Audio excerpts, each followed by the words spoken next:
नमस्कार दोस्तों, आपका स्वागत है। ऐसी ही जानकारी के लिए चैनल को सब्सक्राइब करें। आज हम उत्थान एकादशी के बारे में जानेंगे। स्कंद पुराण में ब्रह्मदेव तथा नारद मुनि के संवादों में उत्थान अथवा प्रबोधिनी एकादशी की महिमा कही गई है।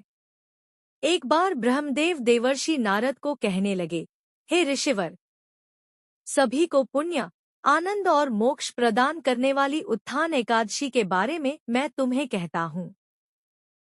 कार्तिक मास के शुक्ल पक्ष में यह एकादशी आती है।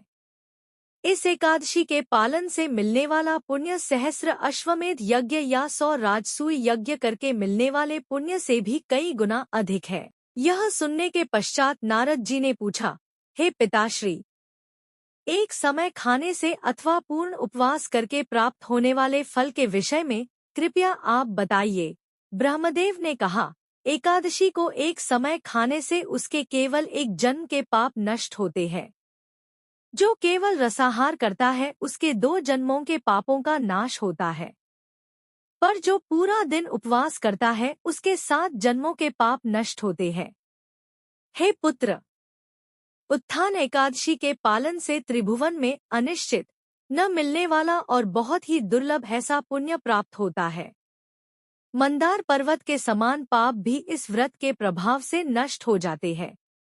इस दिन के पुण्य की तुलना सिर्फ सुमेरु पर्वत से ही की जा सकती है। जो विष्णु की भक्ति नहीं करते, परस्त्री भोग करते हैं, जो नास्तिक है, वेदों का अपमान करते हैं, जो मूर्ख है, उनके लिए धार्मिक तत्व का प्रश्न ही नहीं आता।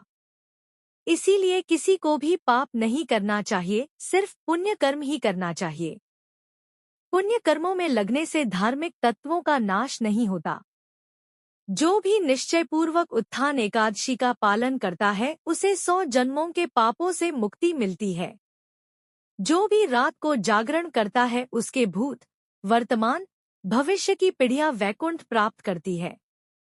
हे नारद, जो भी कार्तिक मास में विष्णु की पूजा तथा एकादशी व्रत पालन नहीं करता उसके सभी पुण्यों का क्षय होता है। इसीलिए निश्चित रूप से हर एक को कार्तिक मास में विष्णु की उपासना करनी चाहिए। इस मास में अन्य द्वारा बनाया अन्न न खाने से चंद्रायण व्रत का पुण्य मिलता है। कार्तिक मास में जो भी भगवान विष्णु के गुण का, लीला का श्रवण करता है उसे 100 गाय दान करने का पुण्य प्राप्त होता है। नियमित वैदिक शास्त्रों का अध्ययन करने से हजारों यज्ञों का फल मिलता है।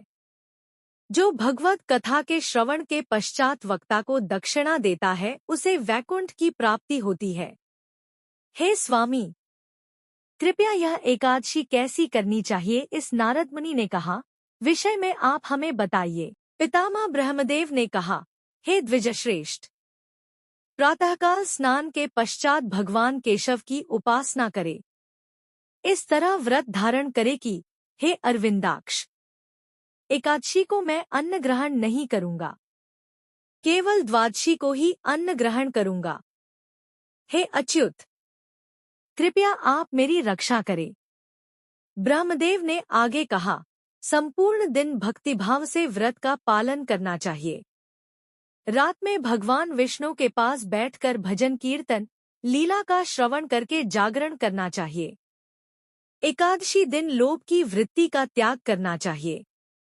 जो भी पुण्यवान इस प्रकार से व्रत का पालन करता है उसे अंतिम ध्येय की प्राप्ति होती है। जो कोई भी इस दिन भगवान जनार्दन को कदम के फूल अर्पण करता है उसे कभी यमलोक नहीं जाना पड़ता। जो गरुड़ ध्वज भगवान विष्णु को कार्तिक मास में गुलाब के फूल अर्पण करता है उसे निश्चित ही मुक्ति प्राप्त होती है। जो कोई भी अशोक वृक्ष के फूल भगवान को अर्पण करता है उसे सूर्य चंद्र होने तक दुख भोगना नहीं पड़ता। शमी वृक्ष के पत्तों से जो भगवान की पूजा करता है उसे यमराज कभी दंड नहीं देते। वर्षा ऋतु में जो जगदीश्वर विष्णु की पूजा चंपक फूलों से करता है उसका भौतिक विश्व में जन्म नहीं होता। जो पीले रंग के केतकी के फूलों से भगवान विष्णु की पूजा करता है वह करोड़ों जन्म में किए हुए पापों से मुक्त होता है। सहस्र दल लाल रंग के कमल के फूलों से जो भगवान जगन्नाथ की पूजा करते हैं वह भगवान के श्वेतदीप नामक धाम की प्राप्ति करते हैं। द्विजश्रेष्ठ। एकादशी के रात को जागरण करना चाहिए। द्वादशी के दिन विष्णु की पूजा करके ब्राह्मण को भोजन खिलाकर व्रत पूर्ण करे। अपनी क्षमता के अनुसार आध्यात्मिक गुरु की पूजा करके उन्हें योग्य दक्षिणा देनी चाहिए। इससे भगवान प्रसन्न होते हैं। दोस्तों लाइक, कमेंट एंड सब्सक्राइब करें। दोस्तों लाइक, कमेंट एंड सब्सक्राइब करें।